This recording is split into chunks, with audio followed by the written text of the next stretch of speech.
Ya, baik. Terima kasih banyak kepada Mas Dimas dan Circles Indonesia yang mengundang saya kembali untuk membahas satu topik yang sangat menarik, yaitu teori kritis. Nah, eh, saya akan membahas dalam dua sesi, yaitu generasi pertama teori kritis dan generasi kedua. Nah, saudara-saudara sekalian, kalau kita membahas teori kritis, itu banyak manfaatnya. Eh, Manfaat yang pertama tentu kita menambah wawasan kita tentang bagaimana eh, orang-orang di dalam filsafat menggumuli problem yang dihadapi oleh masyarakat-masyarakat eh, industri maju, ya, seperti Amerika, Jerman, Prancis, ya, yang ada di Eropa Utara. Nah, itu dalam korelasinya dengan filsafat tentu. Tapi yang kedua, dan ini yang tidak kalah penting adalah kita juga mempelajari suatu metode sebetulnya. Metode untuk penelitian, bahkan juga metode untuk memahami kehidupan gitu. Sehingga dengan metode ini kita bisa hidup lebih baik. Yang ketiga, dan jangan dilupakan juga untuk yang ketiga, dengan mempelajari teori kritis, kita juga bisa membantu ya proses demokratisasi yang terjadi di Indonesia dengan pilihan-pilihan kritis kita. Nah, teori kritis tentu adalah satu kompleks teori-teori, kompleks pemikiran-pemikiran. Kalau saya katakan kompleks berarti tidak tunggal pemikirnya, suatu kelompok pemikir. Nah, kelompok pemikir ini berafiliasi di Frankfurt, maka disebut masa Frankfurt. Nah, atau Frankfurt di Frankfurter Schule. Nah, karena ada beberapa generasi, maka beberapa kompleks begitu. Pada umumnya di dalam filsafat sosial itu dibedakan generasi pertama, generasi kedua, dan generasi ketiga. Nah, kita membatasi sampai generasi kedua. Generasi kedua itu Sabtu depan kita membahas Jürgen Habermas. Baik. Nah, saudara-saudara sekalian, eh, saya sudah siapkan tayangan yang barangkali bisa membantu kita untuk belajar.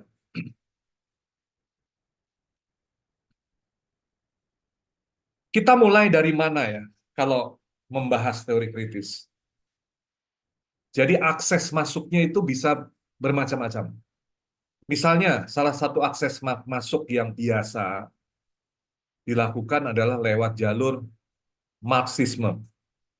Karena teori kritis ini neo-Marxis atau salah satu varian dari aliran neo-Marxisme, begitu ya. Nah, itu akses masuk yang biasa dilakukan. Ada akses masuk yang kedua, itu adalah lewat jalur modernitas dan problem modernitas. Bisa juga ada akses masuk yang ketiga, ya etika politik atau filsafat politik gitu, yang kemudian cirinya lebih filosofis, umum ya, lalu dikaitkan misalnya dengan Hegel, dikaitkan dengan Descartes, dikaitkan dengan Marx, dikaitkan dengan Freud, dan seterusnya. Saya memilih akses masuk yang nomor dua, yaitu lewat jalur problem modernitas. Oleh karena itu, perlu kita pahami lebih dahulu problem modernitas itu apa. Sehingga masa Frankfurt atau teori kritis generasi pertama ini bisa kita pahami dalam konteks itu. Dan saya berharap juga nanti di dalam diskusi Anda arahkan ke sana. Keuntungannya banyak kalau kita memakai jalur modernitas, antara lain misalnya ini relevan dengan masyarakat kita, bahwa masyarakat kita juga mengalami proses modernisasi, sekularisasi, dan seterusnya. Yang kedua, misalnya eh, problem modernitas ini bersifat praktis dan tidak melulu teoretis ya. Lalu cukup menguntungkan kalau kita memakai akses masuk modernitas. Nah, mari kita mulai. Saudara-saudara sekalian, eh, kita mulai dari kelompok-kelompok manusia di dunia ini, dan itu jumlahnya sangat banyak, tapi saya hanya mengambil sampel dari mereka, 3 sampel. Sampel yang ada di Amerika, yaitu orang Amish. Lalu sampel yang ada di Indonesia ada 2 di situ, orang Kanekes atau yang lebih dikenal sebagai orang Badui, dan orang di Papua, Korowai. Ya, saya bukan antropolog, bukan etnograf, jadi saya tidak tahu banyak tentang mereka. Tapi saya tahu problem yang bisa kita bahas pada sore hari ini yang menyangkut mereka. Mereka ini adalah kelompok-kelompok manusia yang sebetulnya bukan anti modernitas, bukan. Cuma mereka itu tahu ada sesuatu yang keliru di luar sana. Ada sesuatu yang tidak aman, sesuatu yang merusak, yaitu yang mereka tidak punya konsepnya, sebetulnya apa yang kita sebut sebagai modernitas. Ya. Uh, Ambil contoh orang Amish, begitu juga orang Kanekes, ya, apalagi orang Korowai. Uh, Mereka ini menolak listrik, menolak internet, ya, menolak mesin, tidak ada mesin. Kalau lihat orang-orang Amish, bukan mereka tidak modern ya, mereka lumayan modern juga. Jadi ada pabrik, tapi tidak dijalankan lewat proses listrik umum begitu ya. Mereka punya sumber daya sendiri.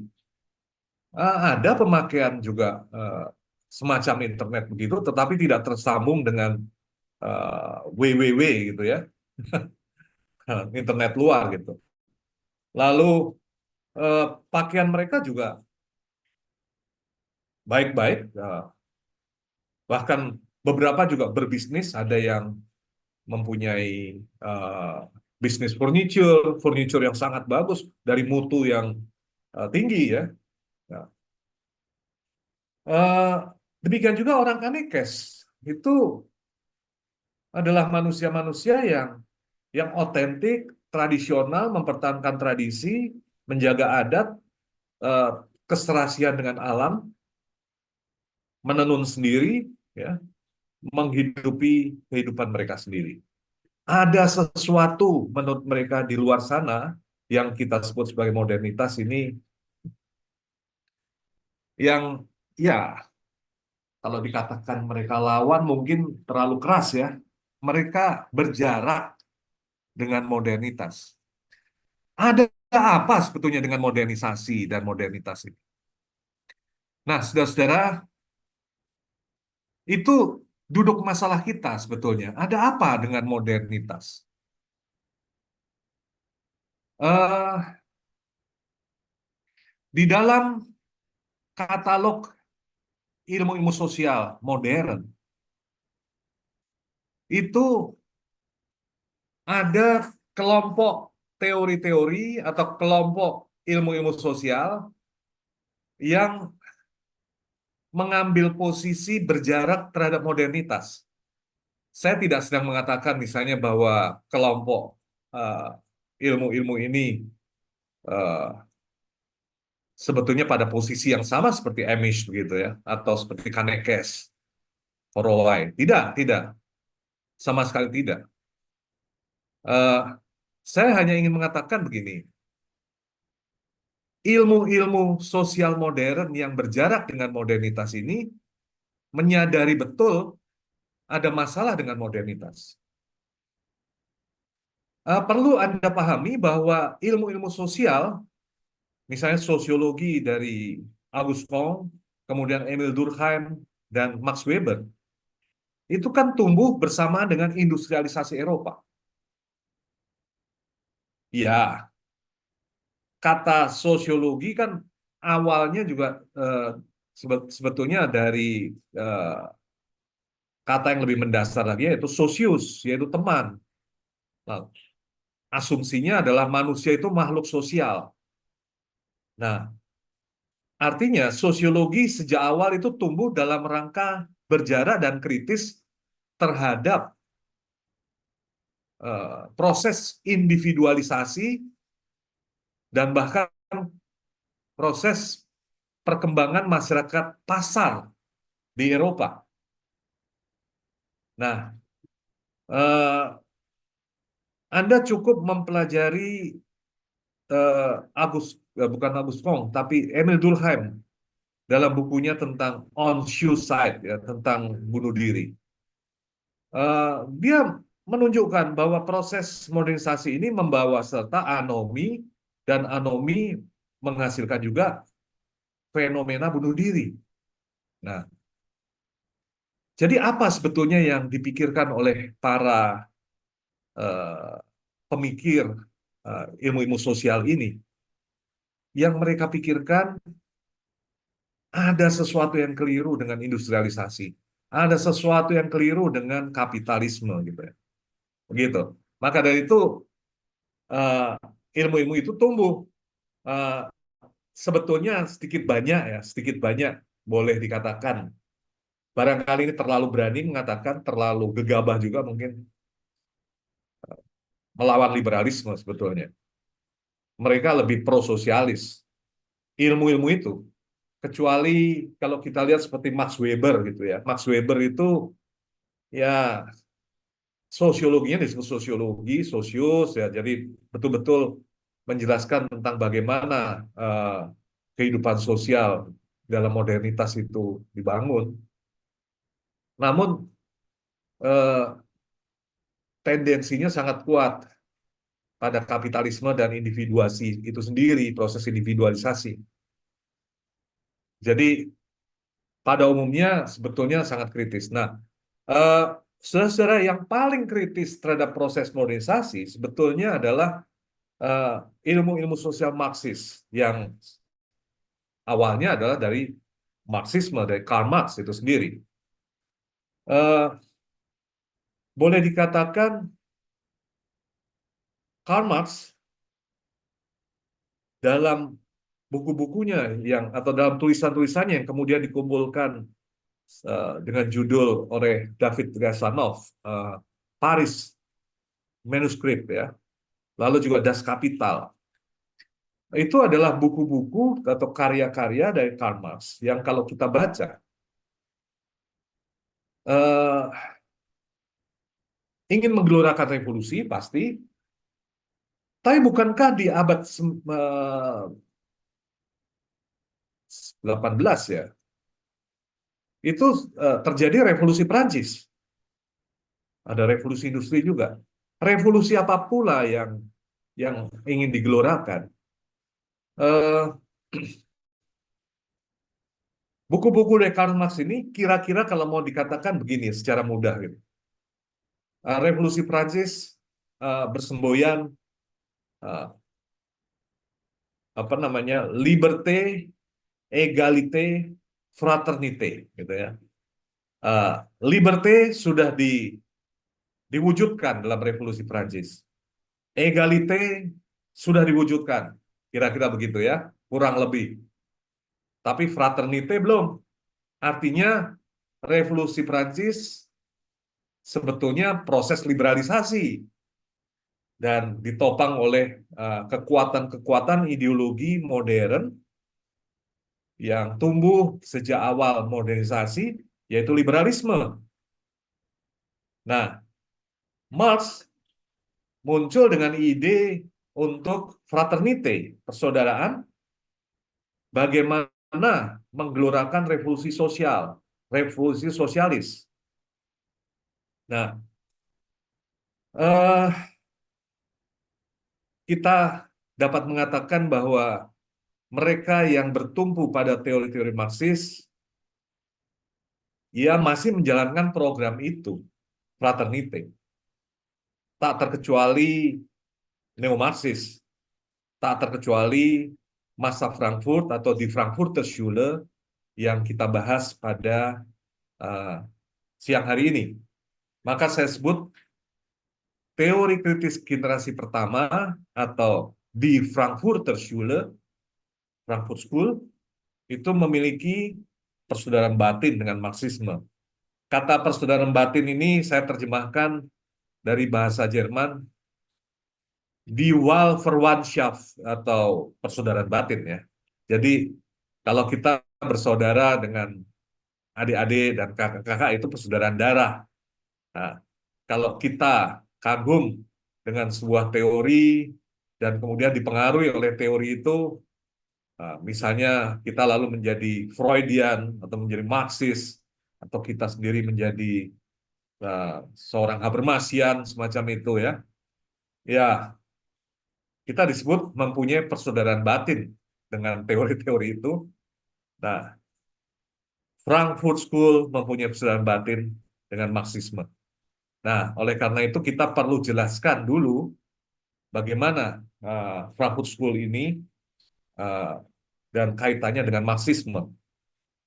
Saudara-saudara sekalian, ada satu buku yang terbit di tahun 2000-an awal itu ya. Dalam bahasa Jerman, di Frankfurter Schule dari Ralph Wigerhaus ya, dan sudah diterjemahkan dalam bahasa Inggris di Frankfurt School. Itu buku tebal sekali. Saya mempunyainya dan kalau kita membaca sangat detail di sana dijelaskan. Sekolah Frankfurt ini betul-betul berakar di Eropa, lebih khusus lagi di Jerman, dan kemudian juga di Amerika. Ya, praktis sekolah Frankfurt adalah nama yang populer ya, nama yang dikenal oleh para akademisi, bahkan orang-orang muda, mahasiswa eh, di negara-negara utara ini.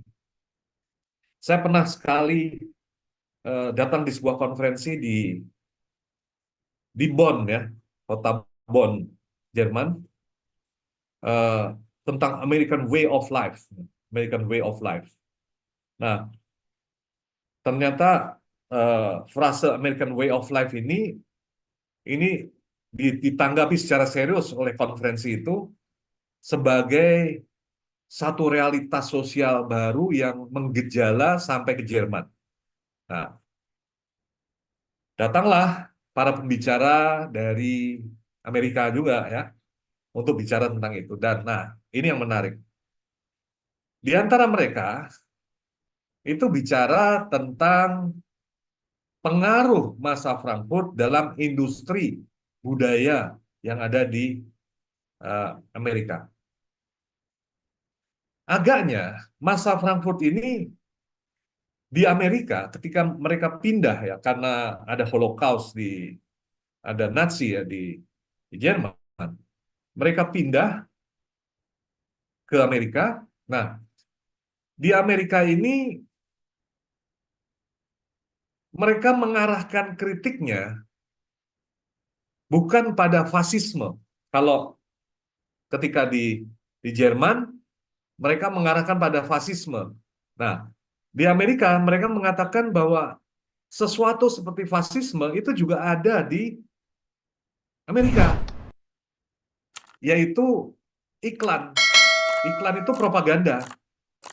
Eh, jadi kapitalisme itu juga sebentuk fasisme yang diterima dengan sukarela dan ada propagandanya yaitu iklan. Nah, nah, dalam konferensi itu yang menarik mengatakan begini, jadi kritik-kritik masa Frankfurt terhadap industri iklan dan industri budaya yang sangat pedas dan keras, ya, yang dulu laku juga ya, itu malah sekarang dimanfaatkan oleh agen-agen kapitalis untuk dipelajari sebagai psikologi iklan. Artinya eh, mereka yang belajar tentang consumer behavior di Amerika itu akan mendapat inspirasi banyak dari kritik-kritik masa Frankfurt, tapi dalam bentuk yang terbalik. Kalau masa Frankfurt itu eh, mengkritik iklan sebagai propaganda dan ini eh, memanipulasi kita dan seterusnya. Tapi kalau kita belajar iklan gitu, kita menghadapi masa Frankfurt sebagai konsultan iklan gitu ya. Bagaimana iklan itu dibuat supaya menarik perhatian calon pembeli. Pada saat itu saya mulai berpikir gitu, wah betul-betul. Anda mau mengkritik kapitalisme seperti apapun bisa kontraproduktif karena kritiknya bisa di, di, dipertobatkan menjadi kapitalis juga gitu. Dan itu terjadi dengan teori kritis masa Frankfurt yang sekarang terintegrasi dalam sistem industri iklan di Amerika Serikat. Nah, saudara-saudara sekalian, keterangan saya ini hanya untuk melukiskan bagaimana nasib sebuah teori ya. Kalau tidak hati-hati, eh, ternyata juga bisa dipakai. Nah, kita dengan aktivitas kita di media sosial, dewasa ini dengan kebebasan berkomunikasi, kita makin paham lah kalau ada keadaan-keadaan semacam itu. Dulu ketika belum ada media sosial, saya kadang-kadang heran kok bisa begitu. Tapi sekarang nggak heran lagi, karena memang manusia itu cenderung bisa memutarbalikkan sesuatu untuk kepentingan-kepentingannya. Nah, eh, kalau kita bicara masa Frankfurt, jangan lupa eh, generasi sebelum masa Frankfurt, yaitu mereka yang lebih dikenal sebagai neo-Marxis atau apa ya, Marxisme kritis gitu ya. Di antara mereka ada juga kaum revisionis, tapi ini yang dikenal sebagai neo-Marxisme. Eh, Kalau dikatakan neo-Marxisme, ini berhadapan dengan apa? Berhadapan dengan Marxisme ortodoks. Jadi Marxisme ortodoks adalah mereka yang menggunakan eh, pemikiran Marx khususnya di dalam Das Kapital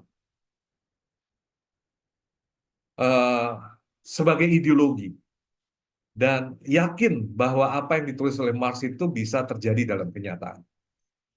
Nah, para Marxis ortodoks ini eh, tentu ruang kerjanya adalah Uni Soviet dan Uni Soviet itu kan ideologinya adalah Marxisme-Leninisme yang kita kenal dengan istilah komunisme gitu ya. Nah, eh, para neo-Marxis tidak setuju dengan Marxisme ortodoks dalam banyak hal ya. Tapi ada satu hal yang ingin saya sampaikan nanti yang sangat penting untuk jalan masuk ke eh, sekolah Frankfurt.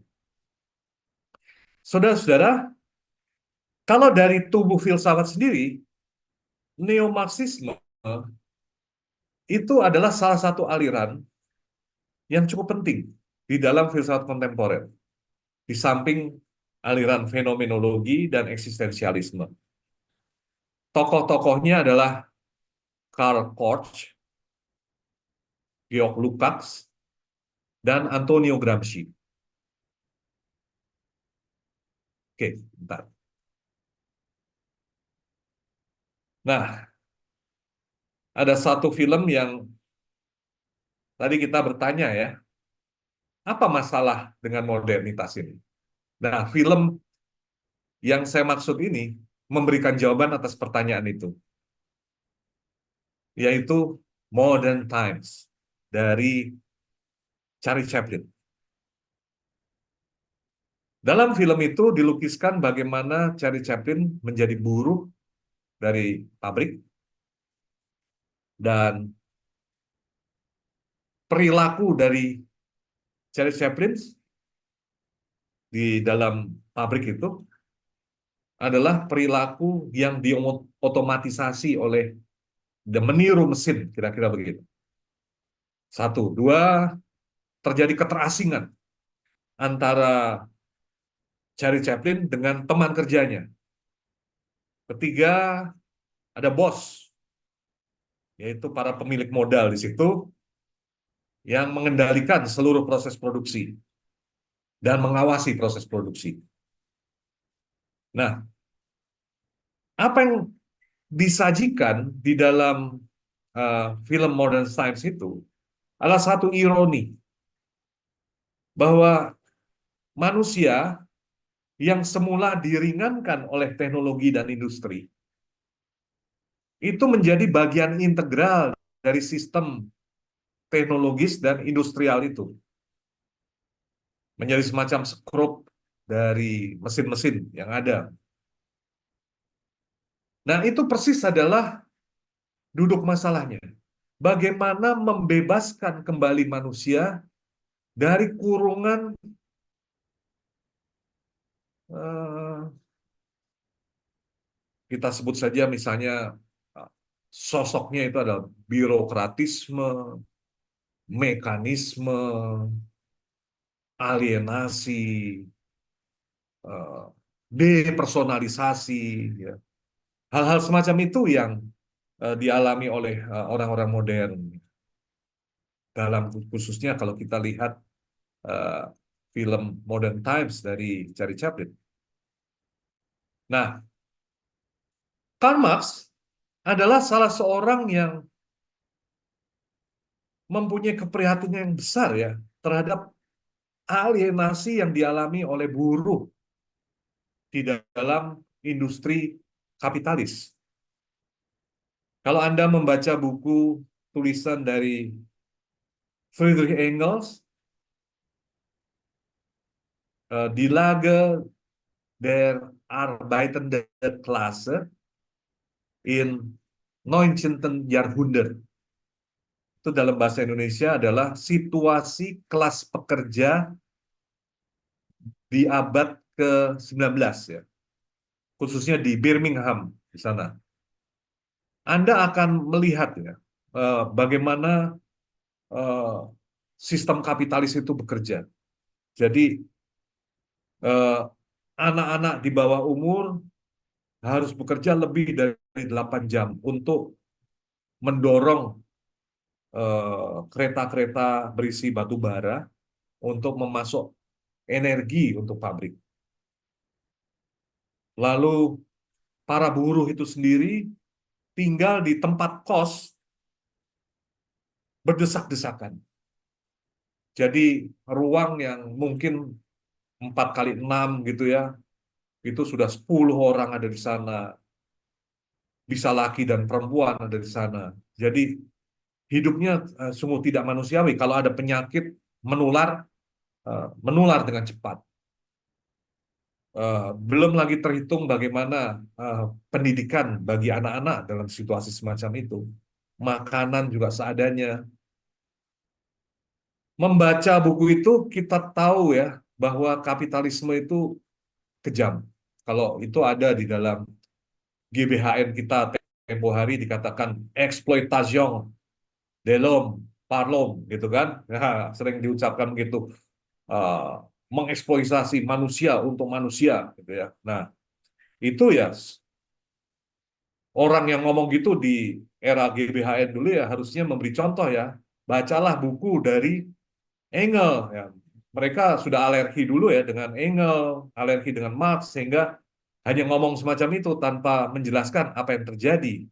Jadi eh, kita yang membaca buku itu dan buku itu juga disarankan ya oleh Richard Rorty dalam eh, buku tentang contingency, irony, and solidarity.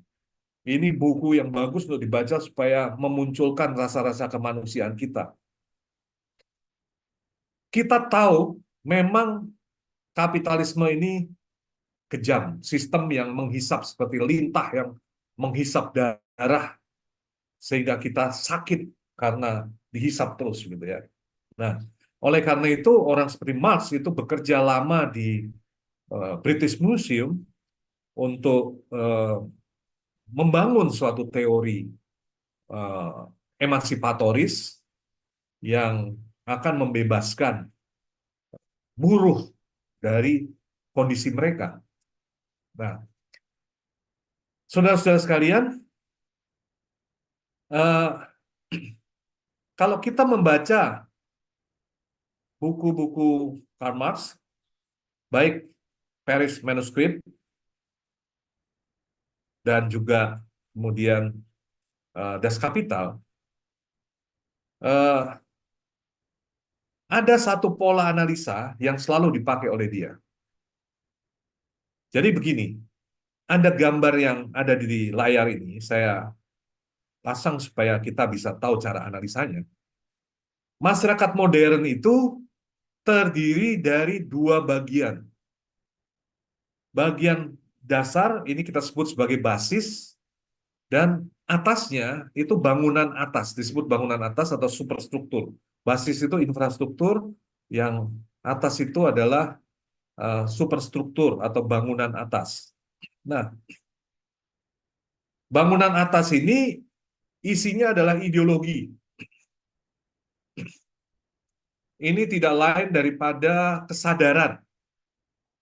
Di situ ada hukum, media, politik, sains, pendidikan, filsafat, agama, kultur, ya, seni, kehidupan berkeluarga. Semua ini cirinya adalah pikiran atau kesadaran.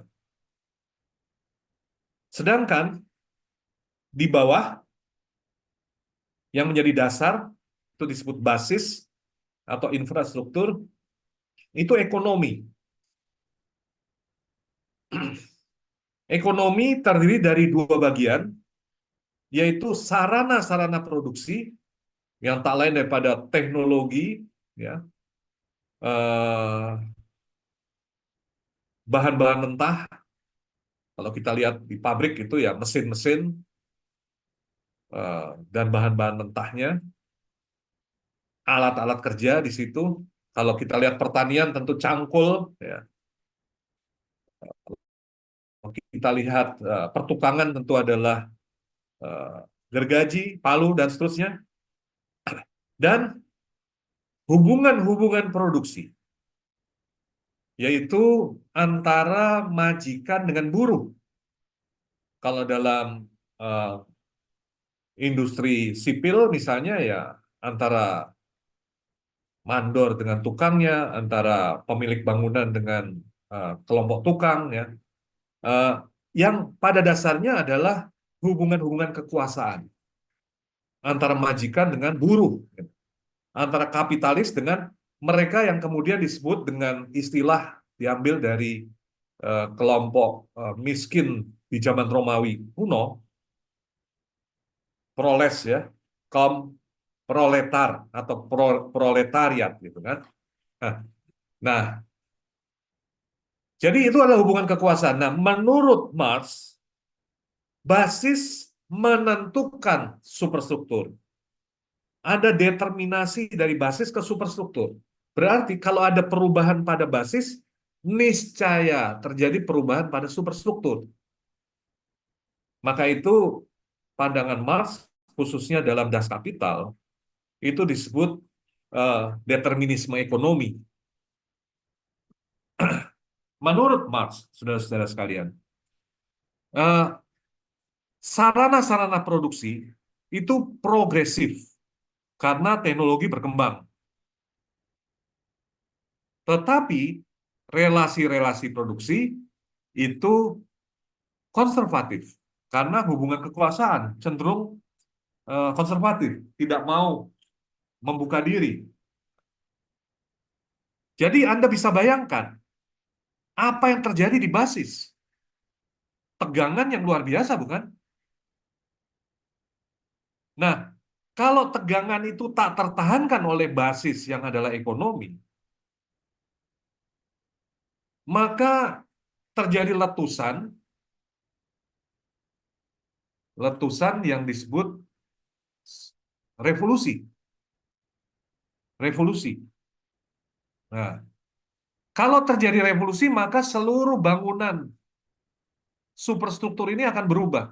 Jadi konkretnya adalah kalau ekonomi ini berubah menjadi sosialis, maka ideologinya sosialis, agamanya sosialis, filsafat sosialis, sainsnya sosialis, dan seterusnya.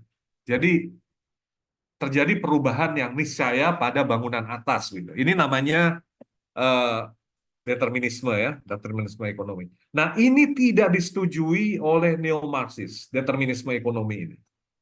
Orang seperti Karl Korsch, Gramsci, kemudian Georg Lukács nggak setuju. Nah, neo-Marxis itu terjadinya dari ketidaksetujuan dari pola analisa ini. Mereka membalikkan pola analisa ini. Intinya gini, superstruktur ini nyata-nyata dan terbukti kalau kita perhatikan dengan sebaik-baiknya di dalam proses modernisasi, ini menentukan perubahan pada basis. Jadi dibalik, ya, dari atas ke bawah, bukan dari bawah ke atas, gitu. Nah, eh,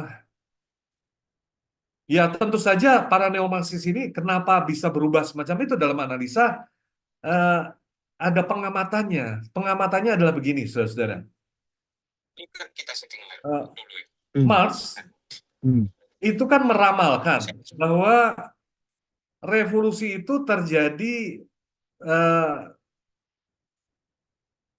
nyaris otomatis karena ada tegangan di basis, lalu seluruhnya akan terjadi otomatis, penghapusan alat apa hak hak milik dan sebagainya, eh, otomatis. Nah, itu seperti datangnya gerhana matahari gitu ya. Ya, saudara-saudara, itu tidak terbukti dalam sejarah menurut para neomarxis. Jadi eh, revolusi Oktober itu bukan bukti bahwa Marxisme itu benar. Itu oleh para neomarxis justru dilihat sebagai kegagalan dari teori-teori Marxis, Marxis ortodoks dengan pola basis superstruktur ini. Mengapa? Karena yang terjadi dalam Revolusi Oktober itu sebetulnya satu manuver dari Lenin, eh, dengan menggunakan partai dan ideologi, ajaran dan doktrin untuk mengubah keadaan. Jadi Revolusi Oktober itu pertama bukan revolusi proletariat seperti yang diramalkan oleh Marx. Kedua, tidak terjadi otomatis, melainkan lewat suatu gerakan. Dan yang ketiga, itu gerakan ideologis. Nah, ideologi ikut berperan di sana. Jadi, orang seperti Karl Korsch itu lalu berpikir, ini filsafatnya yang harus diubah, bukan ekonomi yang harus diubah. Nah, harus filsafat yang terhubung dengan praksis. Lalu Lukács mengatakan, oh ya ya ya, cara berpikir dari buruh ini yang harus diubah karena mereka ditempatkan seperti dalam film Modern Times, ya, dalam situasi pabrik yang tersekat-sekat dan terfragmentasi, mereka mengalami apa yang disebut reifikasi. Jadi pekerjaan-pekerjaan mereka dianggap sebagai komoditas dan benda-benda yang diperlakukan sebagai objek-objek, dan mereka sendiri adalah alat-alat kerja itu sendiri. Mereka direifikasi. Lalu orang seperti Gramsci akan mengatakan bahwa ah, ini masalah yang disebut hegemoni. Coba Anda perhatikan, filsafat, reifikasi, hegemoni. Itu semua bukan perkara pada basis, semua pada perkara ideologi atau superstruktur kesadaran.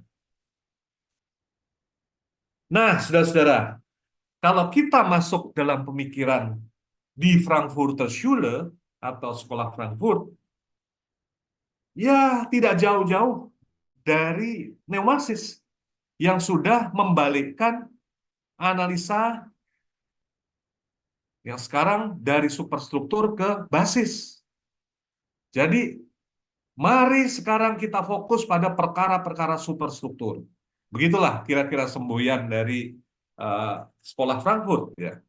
Nah, saudara-saudara, sekolah Frankfurt itu memang tempatnya di kota Frankfurt. eh, Kantornya ada di sebelah Universitas Frankfurt, Wolfgang Goethe Universität Frankfurt. Nyebrang sedikit, Anda akan ketemu gedung yang gambarnya saya pasang. Sayang sekali saya tidak pernah masuk ke dalamnya, tapi saya dari luar saya mengamati ya. Eh, Sekolah Frankfurt eh, punya gedung itu. Di gedung itu mereka menghasilkan eh, penelitian-penelitian yang kemudian dipublikasi dalam jurnal atau apa majalah ya, eh, Zeitschrift für Sozialforschung atau Zeitschrift itu majalah. Mungkin kalau dilihat ya bukan majalah populer itu seperti kalau kita pakai sekarang jurnal ya, jurnal dari penelitian sosial, Zeitschrift für Sozialforschung. Nah, saya punya edisi lengkap dari seluruh isi jurnal itu. Kalau dibuka-buka menarik ya. Banyak sekali kontributor dari jurnal itu. Eric Fromm, Marcuse, bahkan orang-orang yang tidak disebut dalam galaksi masa Frankfurt menulis di sana. Kadang-kadang ada pengumuman, ada pandangan sekilas tentang Nazi pada saat itu. Jadi menarik untuk mengamati sejarah juga dari jurnal atau dari majalah sekolah Frankfurt itu. Nah, orang-orang yang tergabung dalam masa Frankfurt eh, ini para intelektual, dosen, ya, yang mengajar dan meneliti di berbagai bidang. Ada ekonom, ada filsuf, ada sosiolog, ya, psikolog, ya. Yang kita kenal di Indonesia, Eric Fromm itu psikolog, pernah di sana, sastrawan, ya. Eh, jadi banyak sekali. Nah, ada figur-figur penting yang ada di pusatnya, itu adalah Adorno, Horkheimer, dan Marcuse. Yang agak tersisih sedikit tapi menjadi penting kemudian itu adalah Walter Benjamin. Kenapa? Eh, Dia berusaha untuk masuk dan diakui ke dalam lingkaran dalam, tapi oleh Adorno selalu gimana ya? Ada cerita cerita yang menarik ya.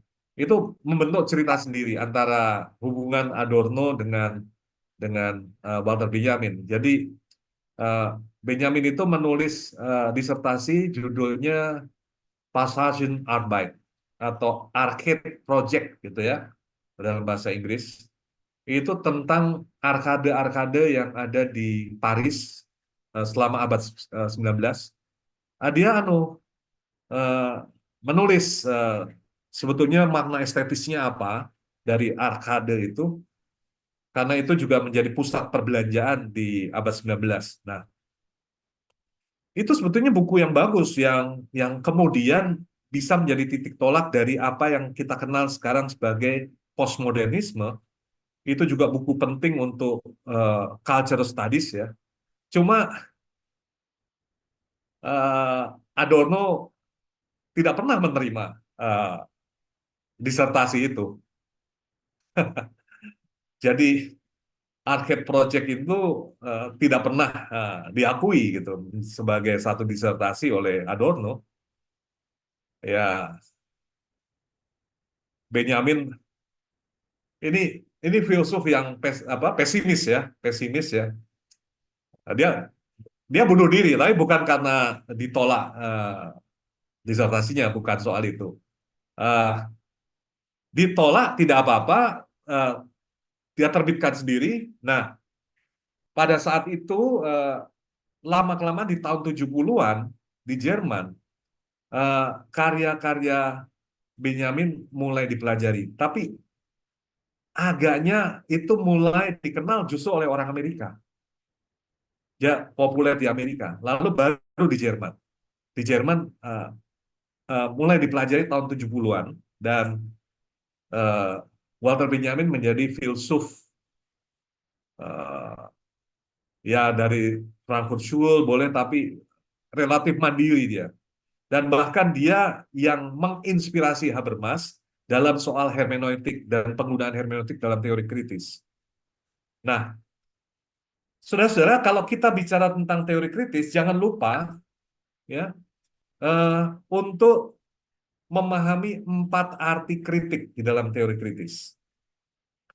Yang pertama itu adalah arti kritik dalam arti Kantian. Kant itu mengartikan kritik sebagai apa? Sebagai suatu bentuk pengetahuan yang mempersoalkan syarat-syarat kemungkinan suatu pengetahuan. Pengetahuan kritis itu adalah suatu pengetahuan yang mempersoalkan pengetahuan, gitu ya. Apa yang memungkinkan pengetahuan ini bisa benar, gitu kan? Nah, itu kan kritis ya. Kalau Anda eh, mempersoalkan satu klaim pengetahuan, itu sikap kritis ya. Nah, orang yang kedua itu adalah Hegel. Konsep kritik pada Hegel berbeda dengan konsep kritik pada Kant.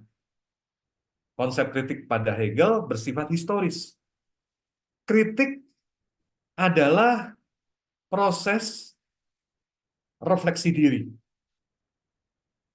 Bahasa gampangnya gini, merenungkan sejarah. Kalau kita merenungkan sejarah, kita mulai tahu apa yang menghambat kita sehingga kita menjadi bangsa yang seperti sekarang ini. Misalnya, kita ingat banyak kerusuhan di Indonesia, kita ingat ada kolonialisme di Indonesia. Lalu lewat refleksi diri semacam itu, kita mulai paham kenapa kita tidak segera maju sebagai suatu bangsa, karena ada hambatan-hambatan mental dalam sejarah kita. Nah, proses untuk menganalisa dan menunjukkan hambatan-hambatan itu disebut refleksi diri, dan itu kritik Hegelian.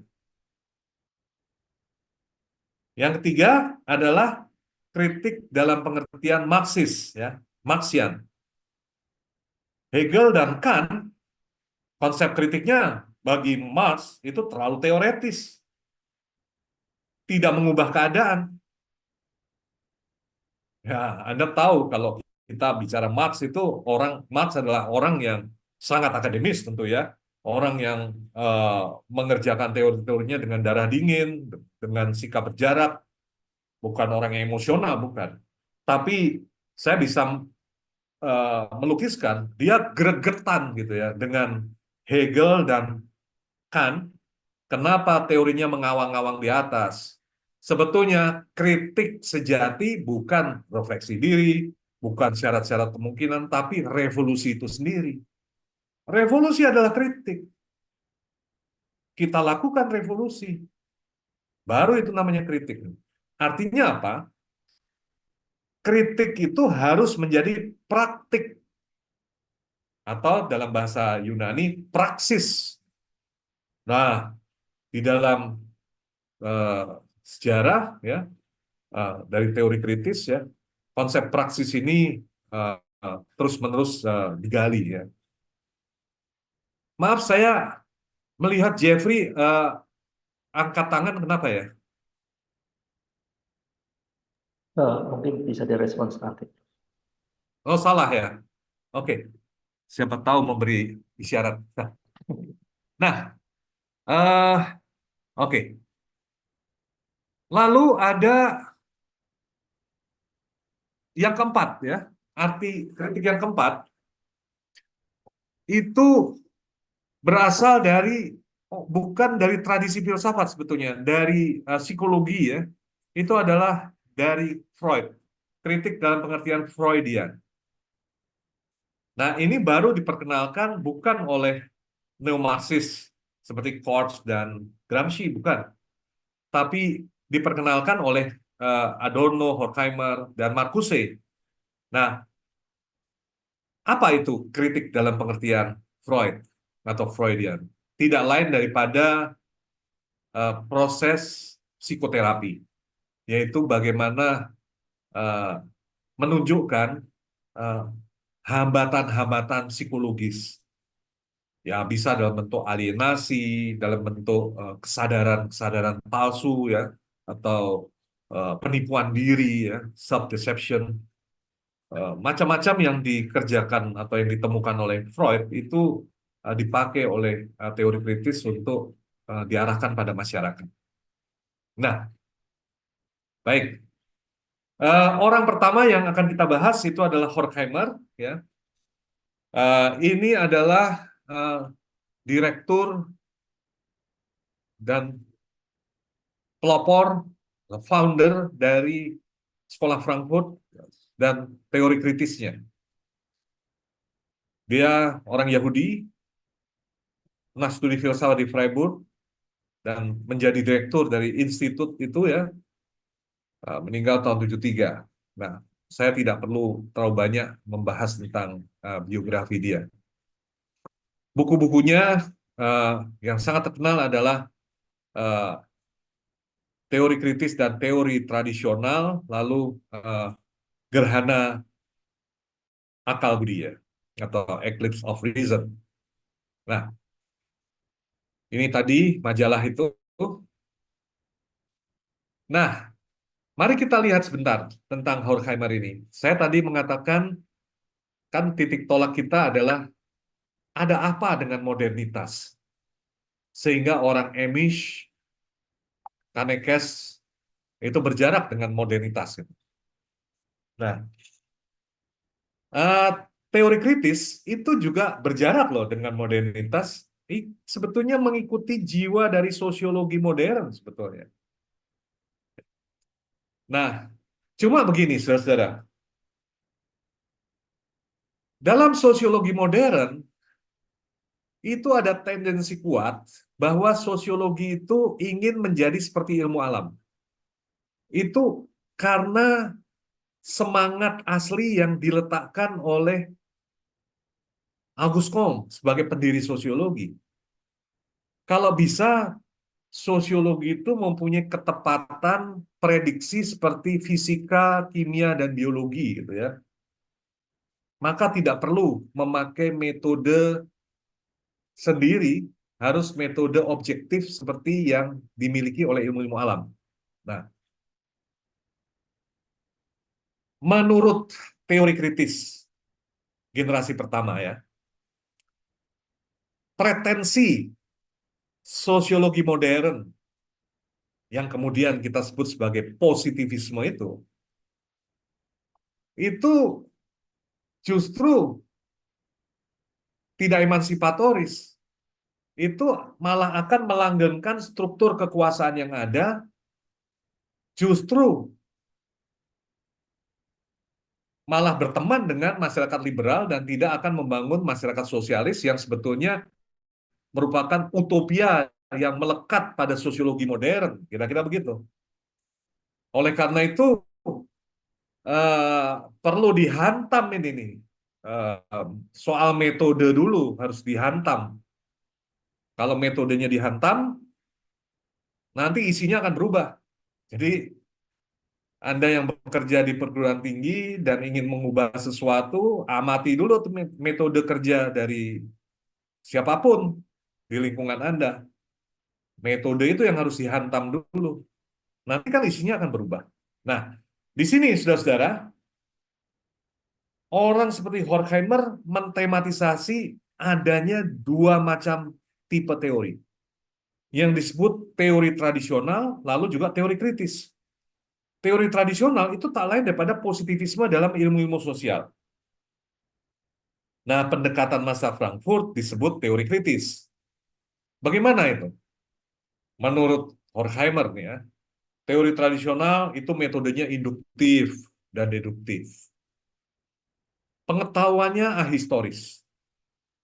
Intinya mereka ingin seperti ilmu-ilmu alam kalau mendefinisikan masyarakat, tidak terlibat di dalamnya, bebas nilai, objektif ya, ya pro status quo ya. Pengetahuannya netral, disinterested, teori dipisahkan dari praktik. Nah, menurut Horkheimer, teori tradisional ini sebetulnya kedok sebuah ideologi. Karena teori semacam ini totaliter dan represif, bukan hanya itu, dia juga menjaga kemapanan atau status quo. Ya, berbeda dengan teori kritis menurut dia. Ini adalah proyek dari generasi pertama. Metodenya kritis. Tadi sudah kita jelaskan. Dialektis. Pengetahuan itu historis, tapi juga otokritis. Nah, kritis juga atas masyarakat aktual dan transformasional. Karena teori kritis ini harus bermuara pada perubahan sosial, bersifat transformatif atau transformasional. Nah, maka dia mempraktekkan setelah menghantam persoalan metode, lalu dia hantamkan ke persoalan superstruktur, saudara-saudara. Superstruktur masyarakat modern ini apa? Bangunan atasnya. Bangunan atasnya adalah akal, reason. Nah, maka dia menulis Eclipse of Reason. Nah, dia juga menjelaskan ada dua macam akal. Ada yang disebut akal objektif dan yang disebut akal subjektif, gitu ya. Dulu di abad tengah, sebelum masyarakat menjadi modern, akal, saudara-saudara, itu dipahami sebagai sesuatu yang objektif. Ya, mungkin untuk bisa mengerti ini, Anda perlu juga tahu sedikit banyak sejarah gereja. Karena kalau bicara abad tengah,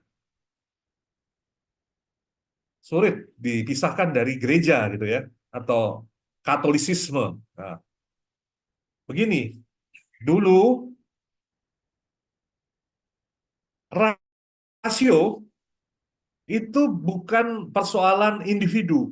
Rasio atau akal itu juga dialami atau dianggap beroperasi dalam dunia objektif. Contoh-contoh, doktrin-doktrin iman, dogma-dogma, itu kan magisterium gereja. Nah, di abad tengah, magisterium itu berfungsi sebagai rasio objektif itu. Jadi, orang yang berpikir berbeda dari magisterium, itu ya irasional, ya bermasalah dengan akalnya. Karena akal ini objektif, ada di luar sana. Nah, tapi sejak Descartes, jadi sejak masyarakat menjadi modern, muncul tipe rasio yang lain, yang oleh Horkheimer disebut rasio subjektif. Nah, rasio subjektif ini menangkap realitas dari dirinya sendiri. Aku berpikir, maka aku ada. Berarti kan ukuran untuk kemasuk akalan adalah diriku. Nah, tidak kebetulan juga reformasi Protestan itu juga mengikuti rasio subjektif. Jadi, ya, ilustrasi yang cukup termasyhur adalah Luther mengatakan, di sini aku berdiri dan bukan di tempat lain, di sini berhadapan dengan paus, gitu. Artinya ya rasio subjektif dia lah. Iman lalu menjadi subjektif juga. Ini kalau kita bicara dalam apa ranah sejarah uh, sejarah kekristenan gitu kan. Nah, tapi oleh Horkheimer uh, wacana tentang dua macam rasio ini dibidikkan ke arah masyarakat modern. Jadi ada masalah ini dengan rasio subjektif ini. Ya awal-awal kamu juga apa awal-awal masyarakat modern merasa bahwa rasio subjektif ini membebaskan, ya membebaskan dari dogma gereja seperti Luther segala kan juga bisa mendirikan gereja sendiri. Nah, ya oke, ilmu-ilmu alam itu juga tumbuh berkembang karena ada rasio subjektif seperti ini. Individualisme modern juga karena rasio subjektif ini. Tapi mari kita lihat apa yang terjadi dengan rasio subjektif ini. Gini, saudara-saudara, setelah rasio subjektif itu menjadi dominan di dalam masyarakat modern, ternyata dia berubah menjadi alat untuk tujuan di luar dirinya. Jadi, ya, kalau Anda mempelajari Descartes, Anda diyakinkan bahwa rasio subjektif itu raja di situ. Tapi hasil di luar Descartes, jadi setelah itu menjadi dominan dan semua orang berpikir Kartesian,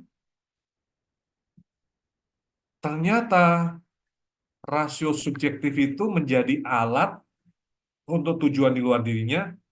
Maksudnya begini, orang-orang yang berpikir dengan akalnya untuk kepentingan diri itu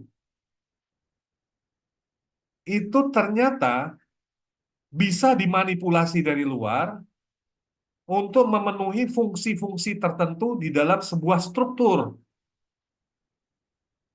Nah, tadi saya sudah menyinggung eh, film Modern Times, gitu kan.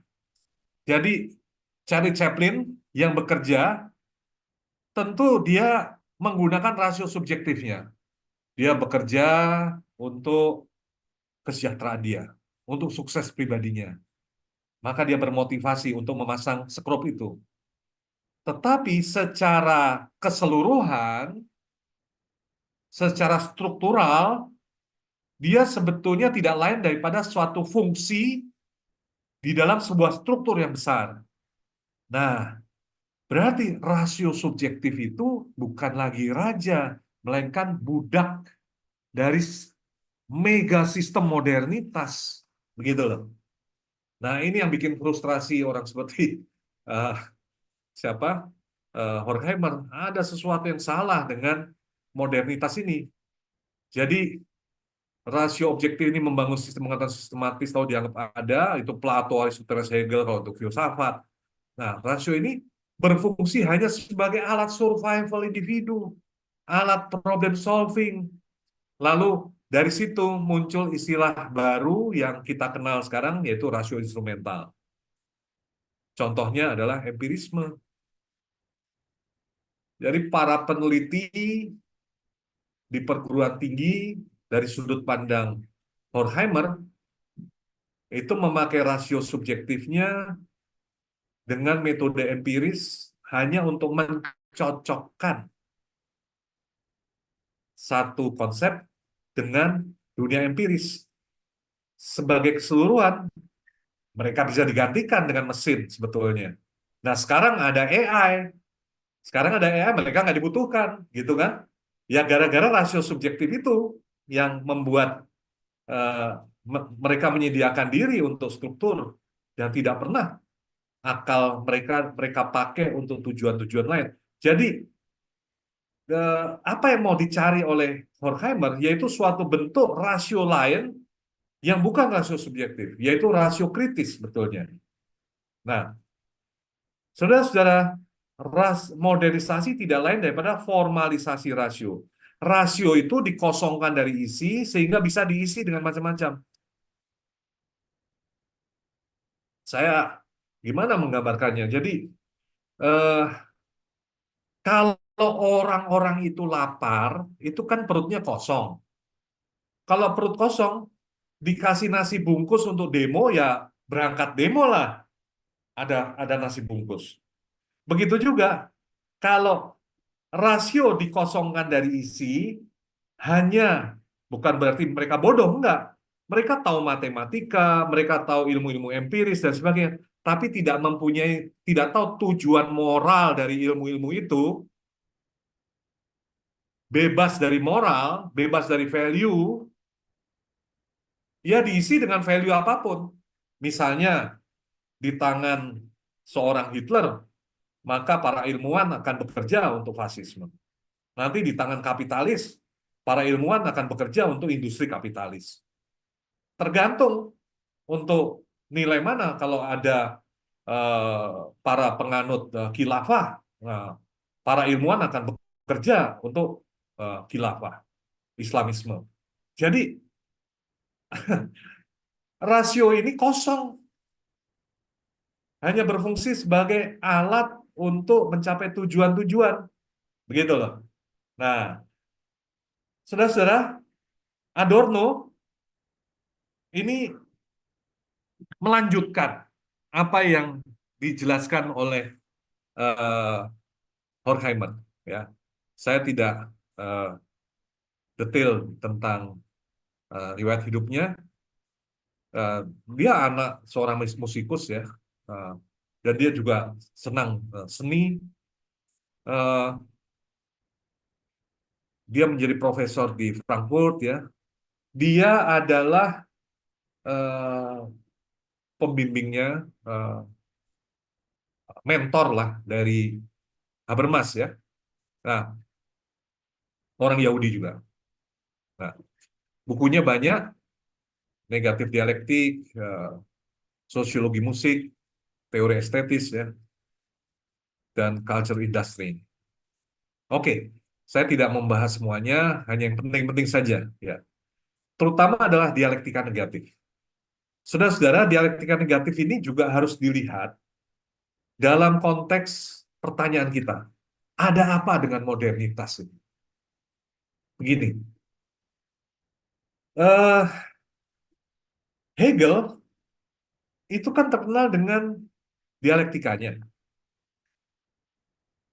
Eh, Anda yang belum belajar filsafat mungkin perlu mendapat pengantar sedikit.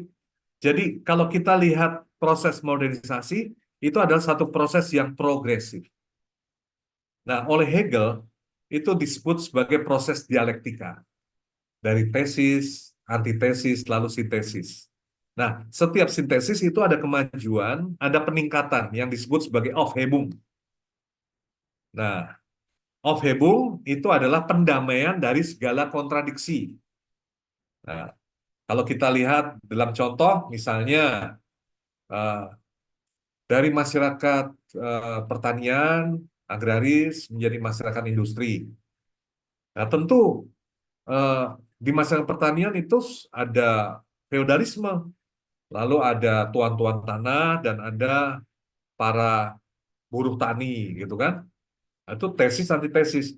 Lalu ketika menjadi masyarakat industri, masih ada, tapi dalam bentuk yang lebih tinggi. Itu yang namanya Aufhebung. Sekarang berubah jadi majikan, bukan tuan feodal, tapi majikan. Majikan, lalu sisanya itu adalah buruh, gitu, buruh pabrik. Nah, ada pendamaian, tapi juga peningkatan, diangkat ke atas. Nah, Hegel itu bermimpi kira-kira begitu ya, atau melamun juga boleh ya. Nanti di akhir sejarah itu langit dan bumi yang baru gitu kan. Ya, istilah dari Hegel adalah roh menjadi absolut ya. Tidak ada lagi kontradiksi. Semua adalah pendamaian akhir. Adorno nggak setuju itu. Tidak ada hal itu. Tidak ada. Tidak akan terjadi. Dan tidak perlu terjadi. Nah, kontradiksi dalam modernitas itu menurut dia tidak bisa didamaikan dan biarkan tetap demikian. Agar tetap terbuka sebagai kritik. Nah, maka dia merancang sebuah dialektika khusus yang disebut sebagai unabgeschlossene Dialektik. Dialektika terbuka. Atau yang disebut sebagai dialektika negatif. Dialektika yang unabgeschlossen atau yang terbuka ini tidak pernah sampai pada identitas. Maksudnya identitas nggak pernah berdamai, tidak pernah menemukan hakikat, terus mengalami diferensiasi-diferensiasi. Diferensiasi semakin banyak, terus, terus, terus, terus. Oke, cara berpikir semacam ini jelas. Istilah kita yang mungkin yang lebih sederhana meskipun tidak tepat. Waton bedo, kalau dalam bahasa Jawa gitu ya. Pokoknya beda lah, beda. Nggak mau ikut. Beda ketika itu. Misalnya ya, ya saudara-saudara, kita sekarang sudah sampai di akhir sejarah, seperti yang dikatakan oleh uh, Francis Fukuyama. Masyarakat global adalah masyarakat liberal. Kalau misalnya Francis Fukuyama benar, ini berarti Hegel benar dong. Aufhebung, rekonsiliasi, roh absolut. Adorno mengatakan, no, no, kita beda loh mas. Islam dong, alternatif untuk dunia ini, Islam. Oh nanti lain kali lagi apa lagi? Ya, komunitarianisme. Oh bukan liberalisme, komunitarianisme. Siapa? Samuel P. Huntington akan mengatakan Konfusianisme juga bisa. Dunia ini tetap majemuk. Oke, lihat aja dunia. Jadi dunia pasca Perang Dingin itu membuktikan kebenaran dari dialektika negatif. Unabgeschlossene dialektik dari Adorno. Iya. Ya, saya tidak mau terlalu detail mengenai hal ini. Nah, yang ingin saya sampaikan ini, mereka punya karya patungan ya, yaitu dialektika pencerahan. Nah, ini eh, menjawab pertanyaan gini, ada apa ya dengan modernitas? Nah, jawaban mereka jelas, ada yang salah secara radikal dalam modernitas. Yaitu gini, modernitas itu merasa bahwa dirinya mengatasi mitos. Modernitas itu diwakili oleh pencerahan. Dengan adanya pencerahan, tahayul hilang, mitos-mitos hilang, ya, dongeng-dongeng tidak dipercaya, sains muncul, matematika muncul, teknologi muncul. Semua yang percaya mitos dianggap irasional, fiktif. Oke, tapi Adorno dan Horkheimer dalam buku itu menganalisa, ternyata pencerahan dalam hal ini adalah sains, teknologi, dan sebagainya. Anak-anak pencerahan itu mempunyai ciri-ciri mitologis juga.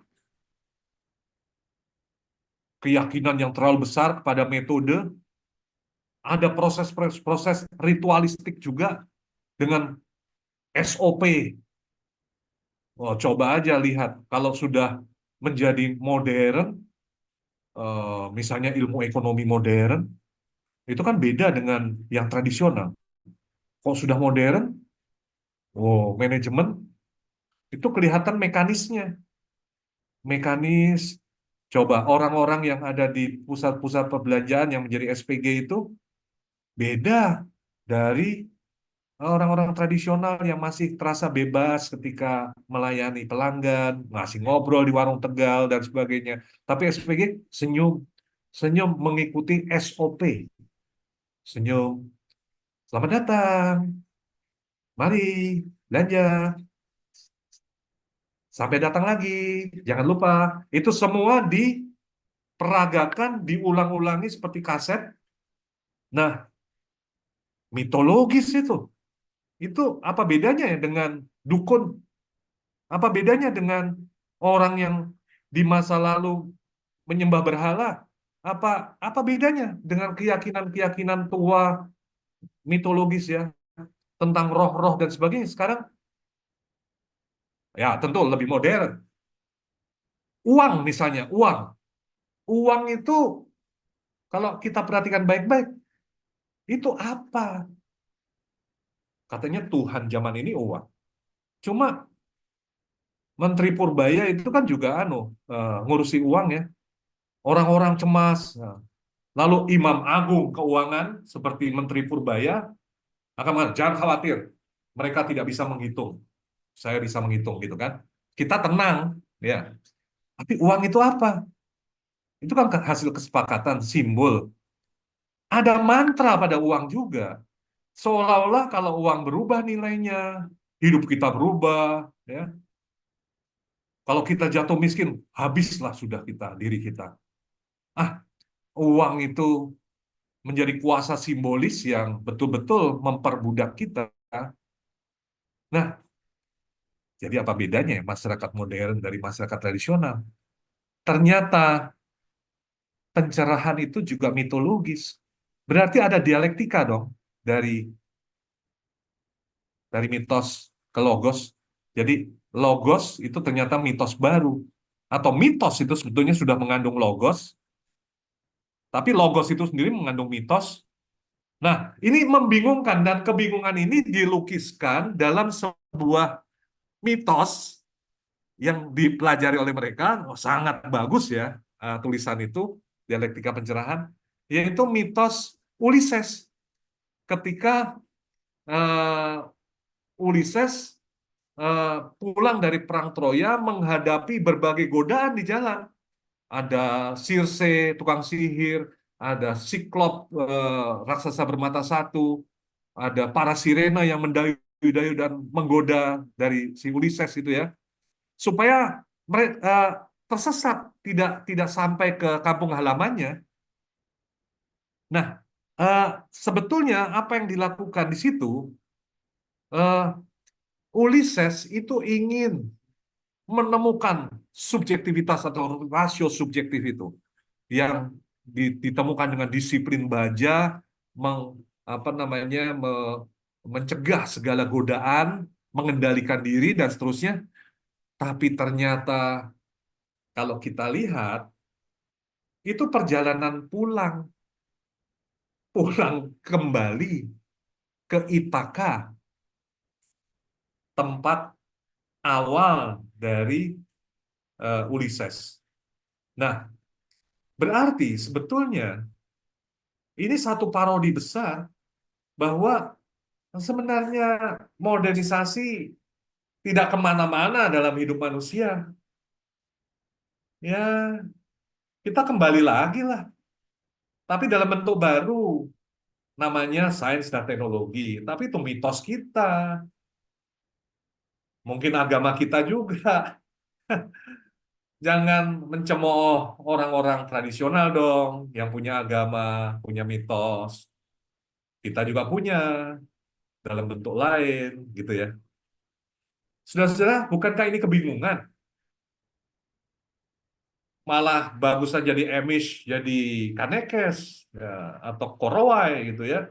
Mereka jelas bertahan dengan model, dengan rasio, dengan yang tradisional gitu kan. Tapi teori kritis bingung, bingung di sini. Wah, gimana ya sekarang? Sekarang kritik kita ini gimana? Bisa kita terapkan untuk apa?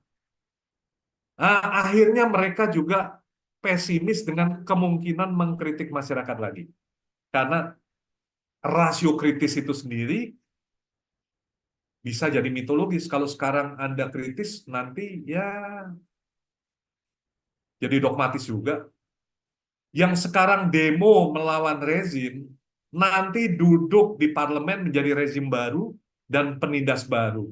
Nah ya, males lah kita. Males ikut pemilu lah. Kira-kira begitulah. Jadi sulit, saudara-saudara. Gimana ini? Oke. Nah, saya tidak berpanjang-panjang lagi. Nah, Marcuse Sami Mawon, dia bicara tentang one dimensional man ya. Intinya sama, eh, rasio. Jadi masyarakat dewasa ini di industri maju itu masyarakat satu dimensi, manusia satu dimensi. Dimensi yang hilang yaitu dimensi kedua, yaitu kritik. Nggak mampu mengkritik. Nah, kalau tidak mampu mengkritik, ya hanya menerima, mengadaptasi sistem. Ada iklan, oke. Ada produk baru, serbu.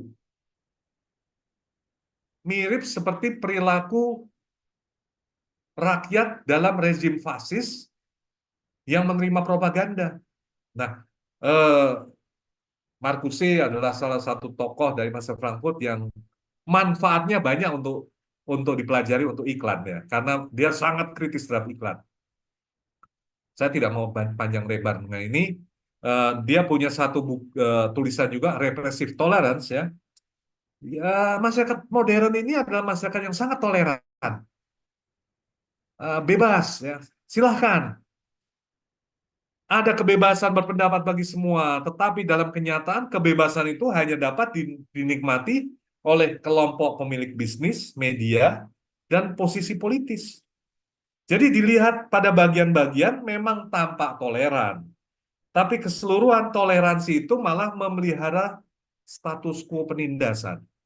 Jadi maka disebut repressive tolerance.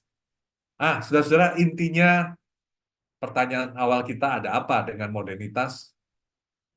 Jawabannya satu. Kita lihat sini ya.